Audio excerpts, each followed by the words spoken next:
What happens when a church document says it wants to listen to everyone, but many people believe some important voices were never included?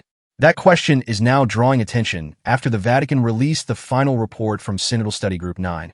The report discusses theological, pastoral, and ethical questions, including homosexuality. It also includes 2 personal testimonies from men living in same-sex civil marriages. Listening to people's lived experiences is presented as an important part of the process. The report strongly rejects violence, hatred, and mistreatment toward people with same-sex attraction. It also encourages respect, compassion, and genuine pastoral care. Many Catholics would agree that these goals are important. The report also recognizes that some people have experienced loneliness, suffering, and painful treatment within the Church. It recommends deeper study, including the Pontifical Biblical Commission's 2019 document, What is Man? These points have been welcomed by many readers. However, another question quickly follows. If listening is the goal, were all experiences truly heard? Both personal testimonies included in the report come from men living in same-sex civil marriages. No testimony comes from Catholics who experience same-sex attraction while choosing to live according to the Church's teaching on chastity. Yet many Catholics have followed that path. Many have spoken about finding friendship, spiritual growth, peace, and support through Courage International.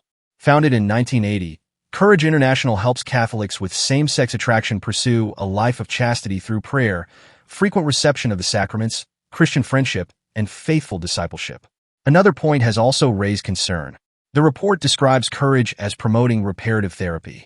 However, many believe the 2 testimonies themselves do not make that claim directly. For this reason, questions have been raised about whether that description accurately reflects Courage's mission and history. Language also became part of the discussion.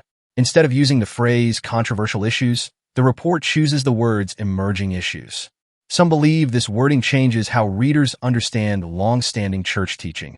Questions have also been raised about the use of terms such as LGBTQ, since those expressions come from modern cultural discussions rather than traditional Catholic theological language. Perhaps the biggest question is about listening itself. The report repeatedly speaks about listening to voices on the margins.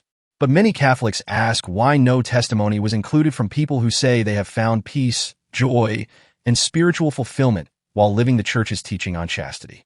Another discussion focuses on Scripture.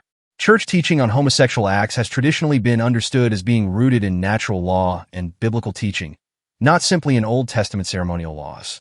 Because of that, comparisons with the early Church's decision about circumcision remain a subject of debate among many Catholics.